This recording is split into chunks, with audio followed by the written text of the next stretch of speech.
There are n number of factors, non-economic factors. What we'll discuss, first one is most important, political factors. If I will give you an option that either you invest in West Asia or you will invest in Eastern European countries, where will you invest?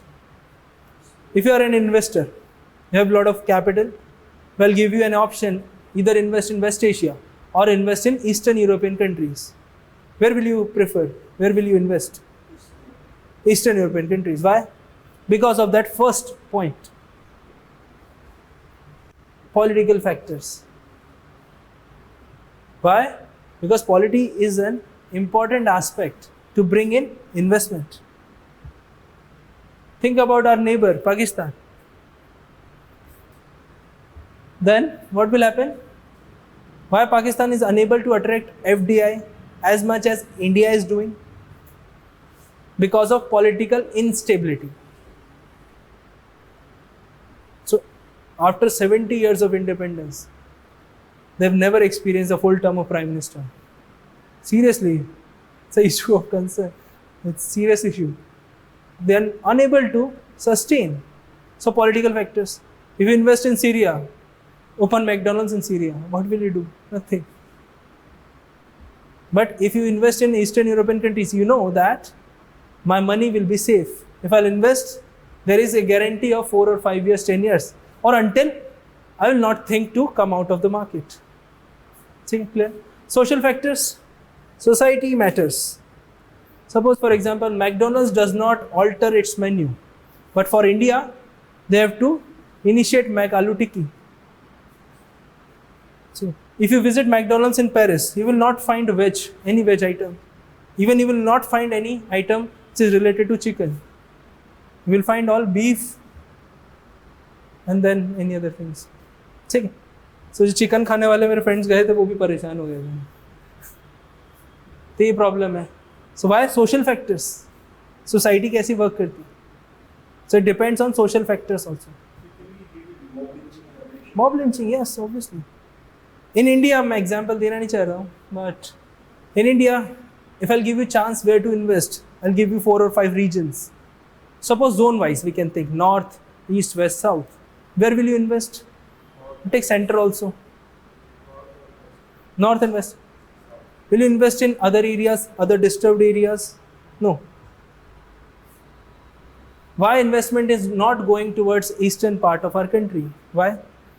We are extracting resources, natural resources from Bihar, Jharkhand, Chhattisgarh, and we are using those resources where? Obviously in eastern Madhya Pradesh, where we have a lot of coal thermal power stations. Then we are using those same resources in Gujarat and Maharashtra. Why no one is going towards eastern side of the country? Political disturbances. We have issues of internal security. Cadre preference. If you feel the cadre preference, will you prefer Chhattisgarh as a top preference? Yes or no? I'm not asking, ask yourself. Political stability is very important. ठीक है? Got my point? Second one is social factors. हो गया, social discuss कर लिया. Society, the nature of the society. If a society is underdeveloped and you are selling high mass consumption goods, you are selling iPhone in rural area, दिन भर आप बैठे रहोगे, no one will come. ठीक है? Next one is religion. Religion do matters. Like for example, if someone is not fond of alcohol, not fond of any other thing, you are selling beef in area of Hindu community. Got my point? That is enough example. ठीक है? Then the last one is cultural factors. Cultural factors we can say is a long-term factor. It matters a lot, but it is more or less related to religion also. So culture, like cultural diversity, what we have in our country. I have 2 Muslim friends in Madhya Pradesh and in Jammu and Kashmir. There is only one thing common in these 2 friends. What? Only religion. Culture is totally different. Culture of Kashmir is totally different from other parts of culture, other cultures, even if you experience the same religion. So cultural aspects do matters a lot. But these are non-economic factors. Not very important, not very relevant for our discussion, but you can use those points under the heading of economic factors as well as other non-economic factors. If you correlate these things, you know better when we say discussion around political aspects. Number one is very important. Put a star on that. You cannot forget the first, political aspects, political factor. Stability of government is very important. If you see the trend of India, investment, if you compare FDI, data of FDI from 2014 to 2019 and 2009 to 2014, just because of the coalition government, we have experienced shortfall in foreign direct investment. There are a number of other factors also, like global financial crisis of 2008. But major factor is political stability. Do you remember the investment in 1990, 1989, where we were experiencing frequent changes in our prime minister? भाई आदमी अपनी सरकार बचाएगा कि investment देखेगा, ये बताओ. First you have to be stabilize, settle होना पड़ेगा ना. अब आप वहाँ रहने के नहीं है, बट आप क्लास डेली आ रहे हैं, आपका मन थोड़ी ना लगेगा पढ़ने में. लैंडलॉर्ड से डेली बहस हो रही है, समझ रहे ना बात. Non economic factors do matters a lot in terms of economics. ठीक है, now will I dictate, you will write all these things.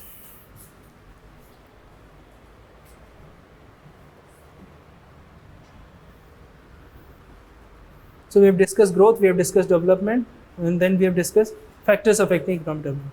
So I'll make you write in one paragraph wise. Okay, paragraph wise. We'll write in paragraph. So you write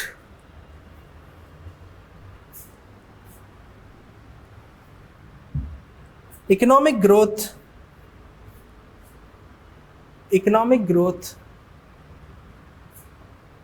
of a particular economy. Economic growth of a particular economy is majorly dependent on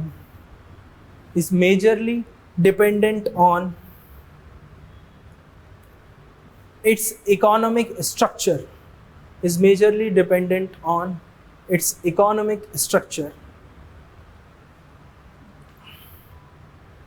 Like India is a mixed economy.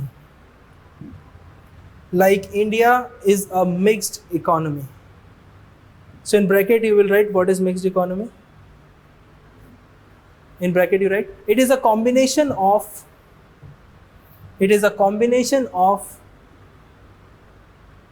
some good part of capitalist system, some good part of capitalist economy. So you write some good part of capitalist economy and socialist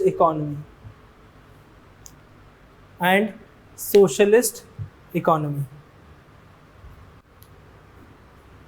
ठीक है, bracket close, full stop. एक बार दिखाना क्या लिखा.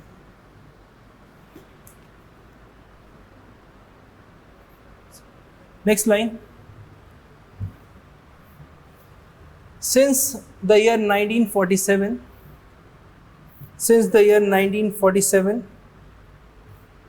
Indian economy was tilted towards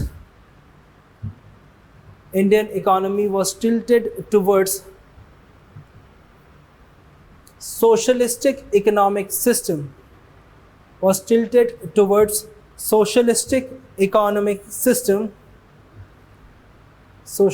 economic system. Where the government controls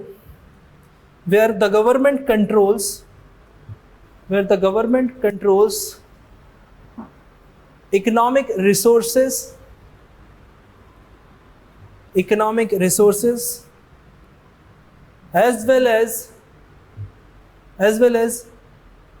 the role of public sector,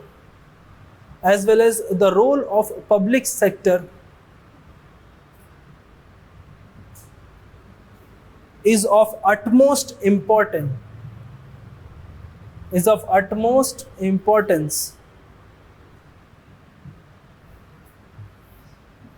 And on the other hand, and on the other hand private sector, and on the other hand private sector gets a little room, private sector gets a little room to function in the economy.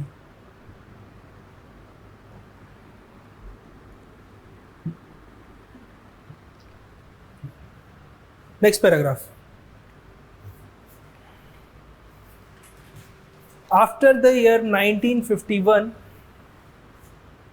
after the year 1951, India experienced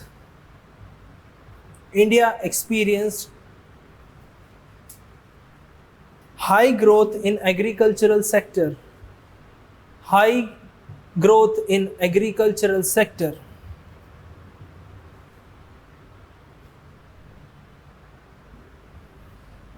And achieved 3.6%, and achieved 3.6% growth rate in the first 5-year plan. Growth rate in the first 5-year plan. In bracket you can write target was 2.1%. Target was 2.1%. Full stop. After the third 5-year plan,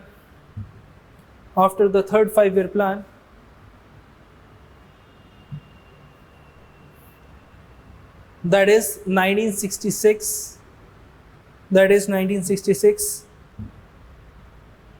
India initiated reforms in agricultural sector. India initiated reform in agricultural sector by the introduction of Green Revolution. By the introduction of Green Revolution. Full stop. Next paragraph. From 1966 to 1971. From 1966 to 1971, India experienced high agricultural growth. India experienced high agricultural growth. But from the industry's perspective,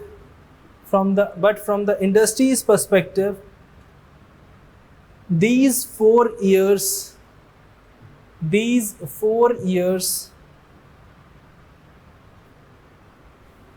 were of stagnant growth,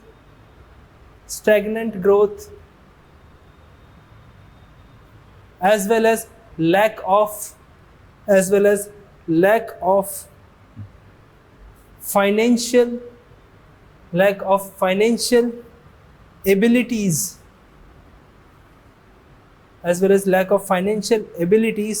of these industries,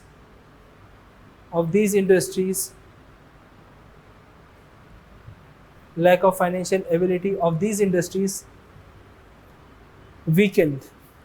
WEAKENED,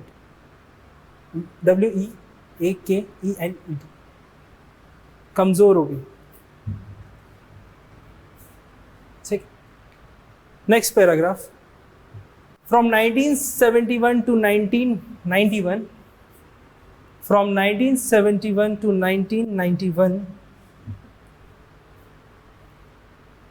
Indian economy started to liberalize.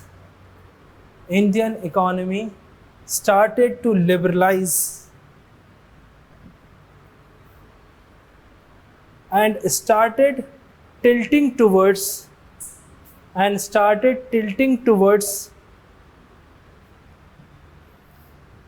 a free market structure,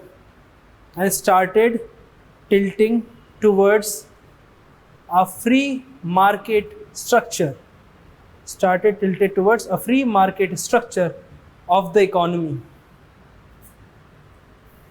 What does it mean? Free market means more or less looks like capitalist system. See? So before 1991, we were tilted towards socialist system. But after 1991, we have started moving towards capitalist system. Examples are, we've started liberalizing our economy from 1971. So from Indira Gandhi's second tenure, she has started liberalizing economy. But the pace which we got in 80s and 90s, that's totally different. So we are writing in a summary. We'll discuss in detail in the planning era. When we discuss planning till Niti Aayog. So I'll make you write about every 5-year plan. So how the trend is going on. Okay, so you write next paragraph. After 1991,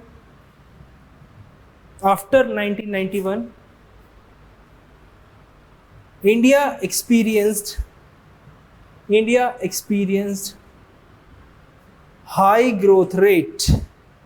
India experienced high growth rate that is beyond 5% level.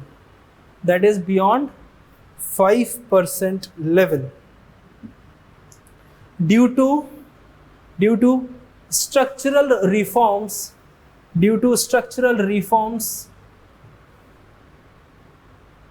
of liberalization, privatization and globalization. Liberalization, privatization and globalization.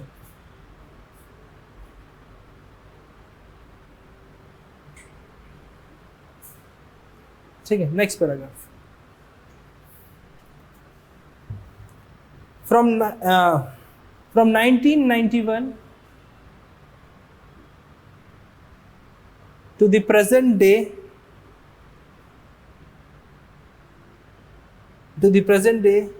India has been achieving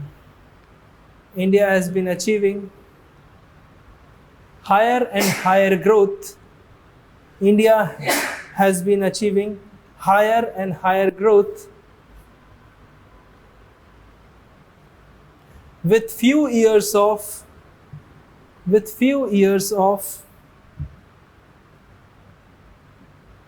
stagnant or low growth.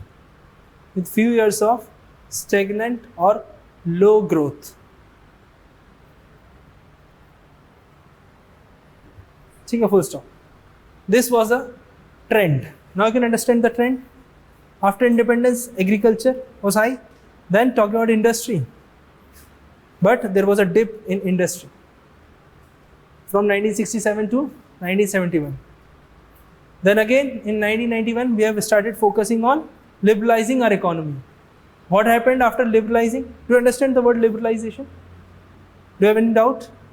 पूछ लेना अगर कोई word समझ नहीं आया, because economics is all about terminology. Liberalization. So what happened? After liberalization, we have started opening up our economy. It means we are easing out all the rules and regulation which was prevailing at that time. And after 1991, we have started focusing on service industries. Now the normal trend of a country's growth is that we have to first grow agriculture sector. Then agriculture sector will provide raw material to industrial sector. Then after industry, when we move on to high mass consumption country, we are moving towards service-based economy. But in India's case, India skipped the second step. And all the economists all over the world were surprised, because there is a model of Shenry model of growth, agriculture to industry and to services. This is how one should go. This is how one country should develop. I'll explain how. From agriculture sector, we can say that is a labor intensive sector. What does it mean? It means it requires more labor than capital. Got my point? Suppose we are moving towards technological aspects of that agriculture sector. It means from now onwards, we require less labor to produce the same kind of output. So what will happen? That surplus labor will go to secondary sector. They will shift. If you have more skills, you will not do farming. You will move to some other non-agriculture occupation. Then the surplus labor will move from agriculture to industry, to work in industrial sector. Like Bhilai, Raurkela in the second 5-year plan, Durgapur plant. These were the examples where we invested a lot of money, lot of government money with the foreign assistance of US, Germany and Russia. So we have initiated 3 big plants. What happened? Surplus labor moved towards industry. Then industry will go up, it will develop, it will produce more goods and services. But people working in agriculture sector does not have enough purchasing power to purchase those goods and services produced by the industry. Because of the value addition, the prices are high in industrial goods. What will happen? You will connect remote areas. You will connect. You will take help of globalization. You will export those goods. If there is no demand in your country, what will you do with the surplus production? You will export. It means you need transportation services. You need other kind of services like financial services. What will happen? Your service sector then will go up. But in India's case, from 1967 or we can say from 1956, from the starting of our second 5-year plan, we were just focusing on protecting our industry from foreign investment. Why? Colonial mindset. 10 साल पहले आज़ादी मिली है, फिर foreign investment कैसे बुलाएंगे? It has started like this in 16th century with the establishment of East India Company, trading company. So we were protecting our industry. Infant industry argument means our industry is not enough to stand still with the adverse impact of foreign inflow of capital, foreign inflow of goods and services. So what happened? India was always protecting our industries. We'll give subsidies, we'll give cheap electricity, we'll protect, we'll purchase a lot of material from those industries. If there is no demand, but we are purchasing, again doing the same things. What will happen in 1991? Service sector started booming. We were protecting our industry. Custom rates are high, tax rates are high, excise duty was high. So what happened? India skipped the secondary sector. And that is still the same case. That is why we need Make in India. Abhi bhi service sector is growing, around 60% of the contribution in our GDP. But what is the contribution of industrial sector? 26%. I'll make you write the growth rate of 1951 and 2018. You will compare. You will get to know that India skipped industrial sector, the development. Got my point? ठीक है, now we'll write the factors affecting, उसको अपन elaborate कर लेते हैं. So, factors affecting economic growth, we are writing in a paragraph.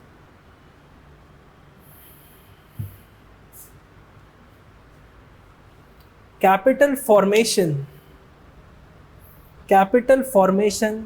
is the most important factor. Capital formation is the most important factor in determining the economic growth, in determining the economic growth of a country, in determining the economic growth of a country. Full stop. Saving and investment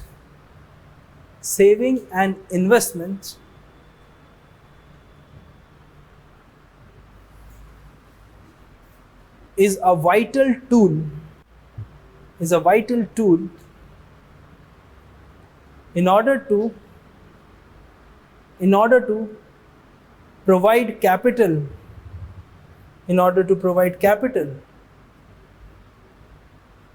to the industrial sector.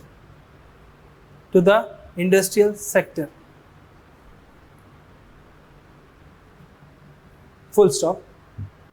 India experienced high saving rate. India experienced high saving rate from 2003 to 2008. From 2003 to 2008. In bracket you write 34%. After that it has been coming down. After that it has been coming down. So in bracket you write 29% in 2017. 29% in 2017. Close the bracket. After that it has been coming down, but remain as one of the highest in the world.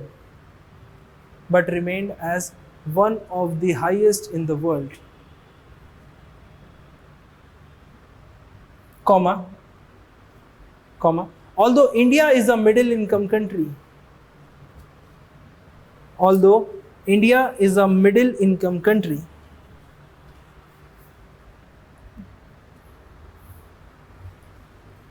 Higher saving rate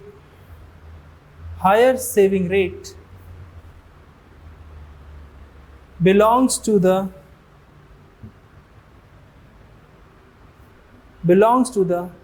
habit of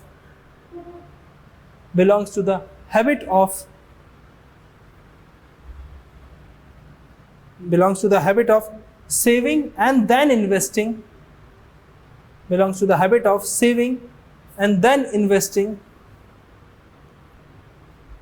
In the form of bank deposits. Full stop. If India needs to achieve higher investment rate,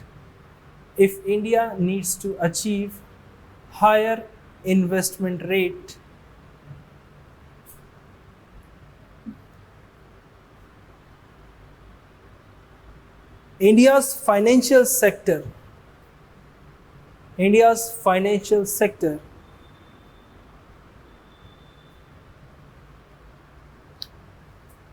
plays an important role.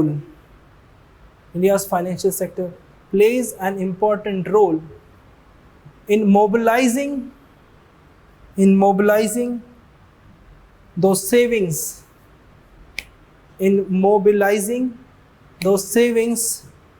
into fruitful investment.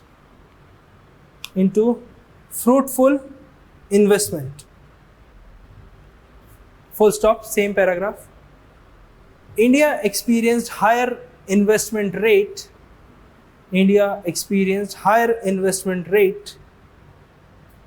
from 2003 to 2008.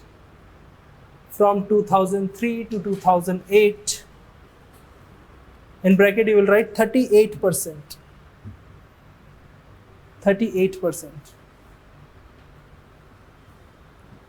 Although it has been coming down in recent years,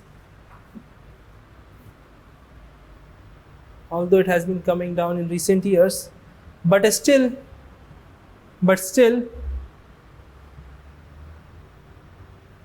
remains at a comfortable position.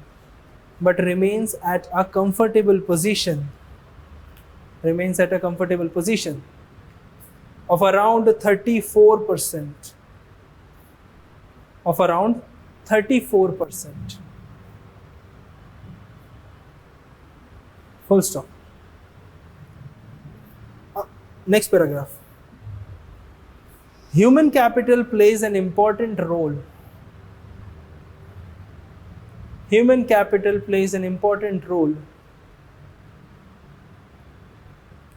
In determining the labor productivity. Human capital plays an important role in determining the labor productivity as well as efficiency of a labor.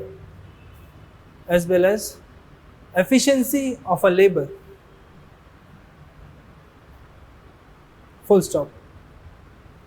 Human capital includes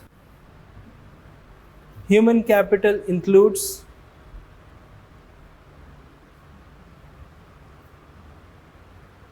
decent level of education,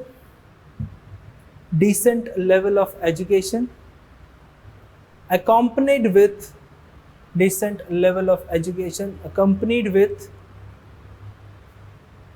good health facilities,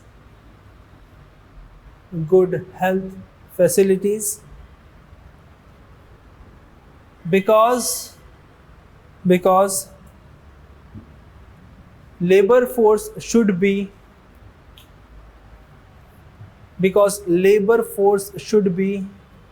well equipped with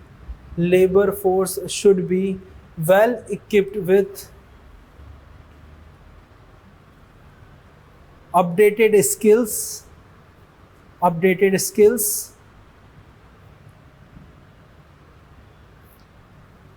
which is in the current demand of industries,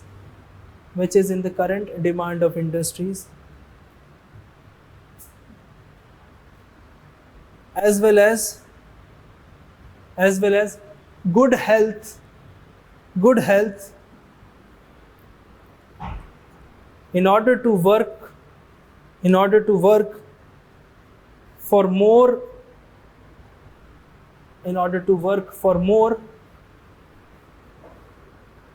working hours.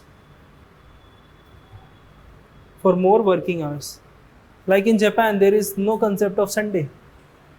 If you visit Japan, you will find that people are in formals, carrying a briefcase at 3 a.m., 4 a.m. So, there is no concept of Sunday. Even long working hours, 50, 60 hours per week, 70 hours per week. This is the situation. That is why Japan is quite far. Because what happened in 1945? Hiroshima and Nagasaki. You can see the drastic change in Japanese economy. That Japan is struggling with positive growth rate. This is an example of human capital driven development. So you can write in example. Example is Japan.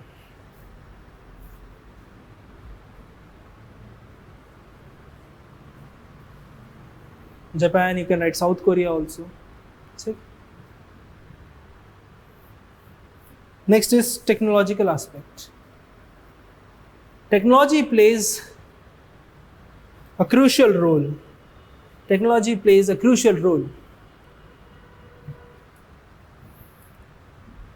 In achieving the same level of output.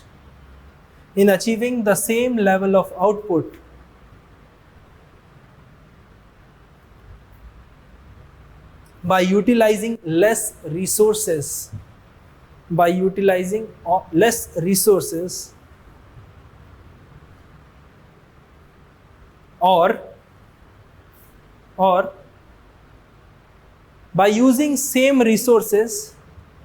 or by using same resources, technology can be helpful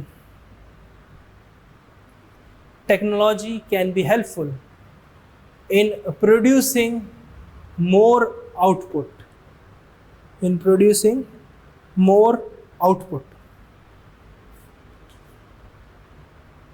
First of all, did you understand this sentence? It means if I am putting 8 hours in a day and making 100 shirts, 8 hours per day, 100 shirts. With the help of technology, if I am able to produce those 100 shirts in just 6 hours, it means I am saving 2 hours per day. It means 14 hours a week if I am working 7 days a week. Getting my point? It means I am getting the same amount of output with less resources, or vice versa. Doing the same 8 number of working hours and getting output more than 100 shirts, 120 shirts. So this is the beauty of technology. You will get the same amount in less resources, or using same resources getting extra. write one more line in this same paragraph. Technology is helpful in developing countries, because we are writing from India's perspective. So technology is helpful in developing countries in order to save scarce resources, in order to save scarce resources, as well as utilizing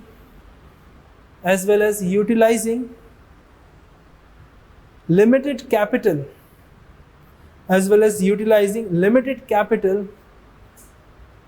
for more productive investment,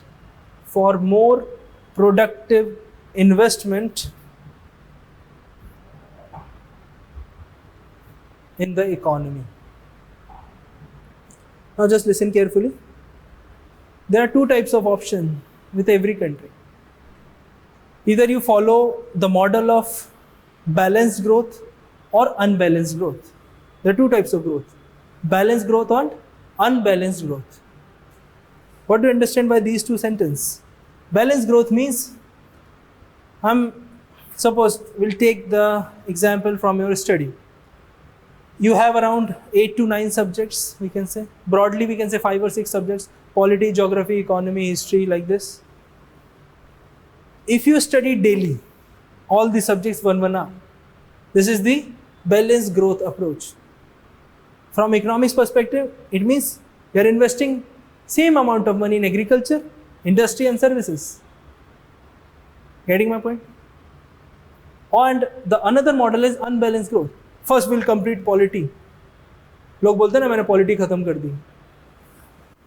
फिर उसके बाद geography, economy, या paper wise, paper 1, paper 2, paper 3. This is unbalanced growth model. It means first you develop agriculture, then you come on to industry, then services. What do you think? Which one is a better option?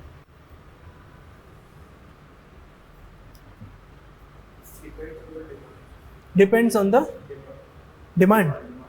Demand of what?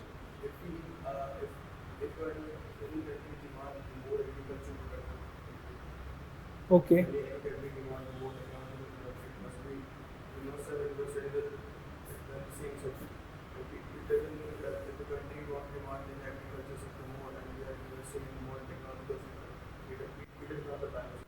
Okay. What do you think? Which model is good for our country? Unbalanced model. Yes, any other? You should have opinion. लिखना पड़ेगा आपको. Opinion तो होना चाहिए. You cannot say, can't say. Unbalanced model. Unbalanced. Can you justify with 1 or 2 examples?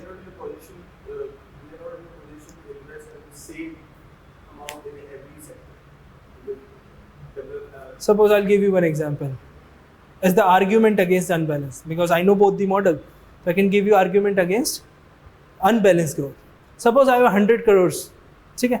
I have to invest in 3 sectors, 1 to 3, primary, secondary, tertiary. If I'll invest 33 crores, 33 crores and 33 crores in all these sectors, you are saying that this is not a good method. You should adopt unbalanced growth model. What does it mean? You will invest all the 100 crores in agriculture sector. Majority, okay, मान लिया 80 crores in agriculture sector, 10 in other 2. Then what will happen? Agriculture sector will go up.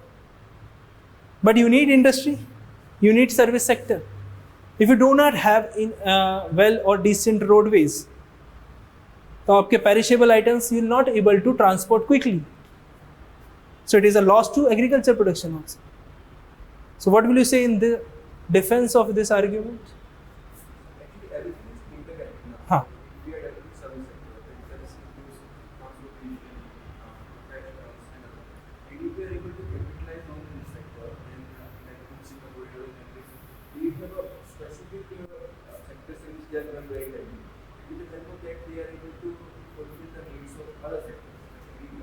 ठीक है, I got your point. Yes, any other?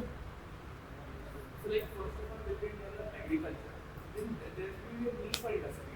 First of all, if agriculture is not really developed, then there is no point of setting up industry. And then if we set up industry, then there will be a need of transportation, of coordination, planning, then things supplement the other industry. So it will be phased manner. So how will we will analyze by this particular capital output ratio. By analyzing capital output ratio, we'll be able to find which sector requires what amount of funds. Like how much funds is the requirement by agriculture sector? How much is the requirement of industry? How much is the requirement of service sector? Capital output ratio. It means how much amount of capital you are investing and how much amount of output you are getting in return. Got my point? Suppose I have invested 100 crores of rupees. What's the output? If I am getting output of 120 crores, it means my investment is fruitful in that particular sector. So in 1956, India invested huge money in industrial sector. The reason, because that is why we experienced lot of food crisis in the year 1965. We experienced 2 wars, 1962, 1965. Then that is why we have to initiate green revolution. You can see the trend. First, we have committed one mistake, then another one, we have experienced crisis, then we have to initiate some kind of structural changes, big reforms. Same happened in 1991. Same happened in 2017 with a lot of tax evasion, lot of loopholes. We have to initiate biggest indirect tax reforms. Got my point? So you write capital output ratio. So capital output ratio refers to the amount of output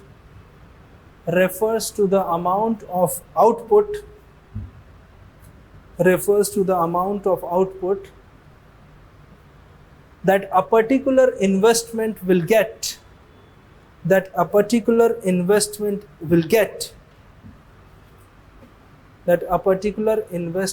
get from investing an extra amount of capital.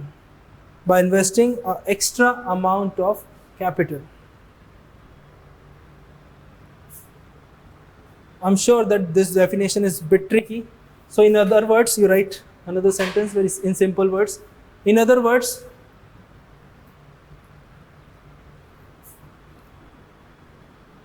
how much extra capital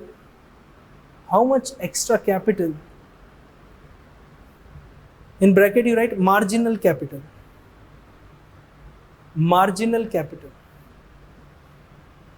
How much extra capital required to produce,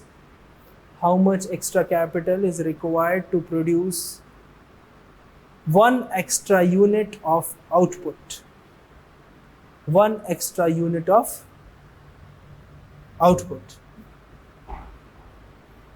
Does it make sense? Do you get the idea behind this? Suppose I am getting 100 crores as an output by investing 100 crore rupees. It means my capital output ratio is 1. 100 crore divided by 100 crores, 1. If I'll invest more than 100 crore, suppose 101 crore, will I still get return of 101 crore? That's the idea behind capital output ratio. If I will get one more, so my capital output ratio will fall below 1. Right? 100 divided by 100, 1. I've invested 101 crores. Okay. But finally, I got the output of 100 crore. Answer will come just above 1 point something. 1 point something. What will you do? It means if India is experiencing higher capital output ratio, so is it good for India or bad? Bad. I'll teach you investment models. उसका basic है ये. उस time मैं आपको basic नहीं बताऊंगा. So be careful. Got my point? Because In 101 crores, I'm getting 100 crores. ठीक है, वो 1 करोड़ जो था, I've invested on marketing. But there was nothing fruitful I got. So same output is 100 crores. 1.1. So India's capital output ratio at the time, second 5-year plan, 1956, it was around 4%. Nowadays we are experiencing 3.5 to 4. It is very difficult to reduce capital output ratio. It means you are investing 400 crores and getting 100 crores of return. 4 का मतलब तो Why is it so? because of gestation period. If you invested in big industries, it will take time to cover your cost. Why India is not having any airline industries, air manufacturing industries, airplane manufacturing industries like Airbus? क्यों नहीं है? It requires heavy investment. Why we are buying Dassault aviation, or why we are buying that Rafale aircraft from France? Why we are not producing here? It requires heavy investment. Heavy investment. And the Rafale deal तो पता है ना sir? Which India is doing with France. Why we are not building here? छोटे मोटे plane बनाते हैं वो तेजस type के, अपलोड मत करना, ठीक है?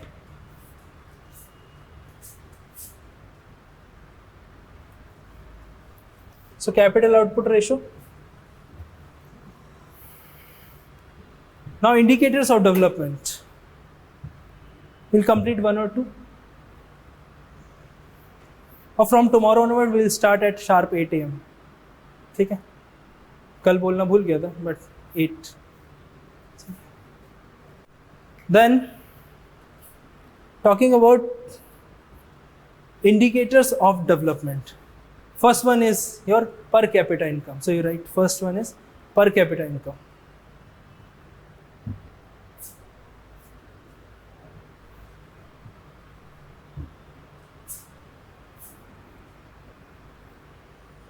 What do you understand by this word per capita income? It means the income of Mukesh Ambani and income of a beggar is seen. Per capita income, national income divided by population. Same आएगी. On nominal basis, it is around 1,500, and on purchasing power parity, on real basis, it is around $5,500. So, per capita income is not a good indicator of measuring development, because it does not take into account the distribution aspect of national income. So first point you write, per capita income refers to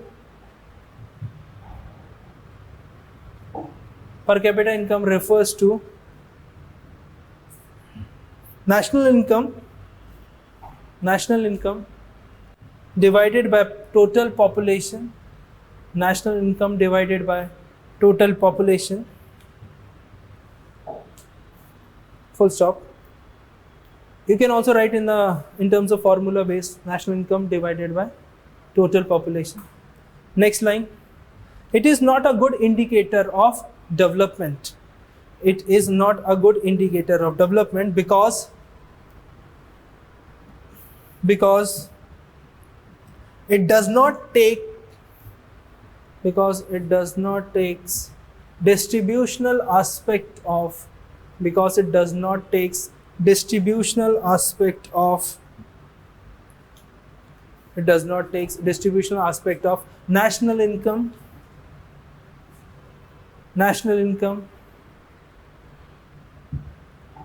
and it also does not take into account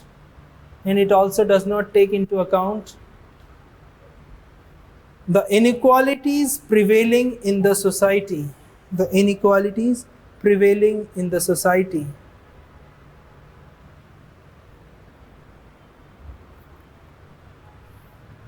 Is it clear? So it was a basic first tool to measure the development in the year 1970s, 60s.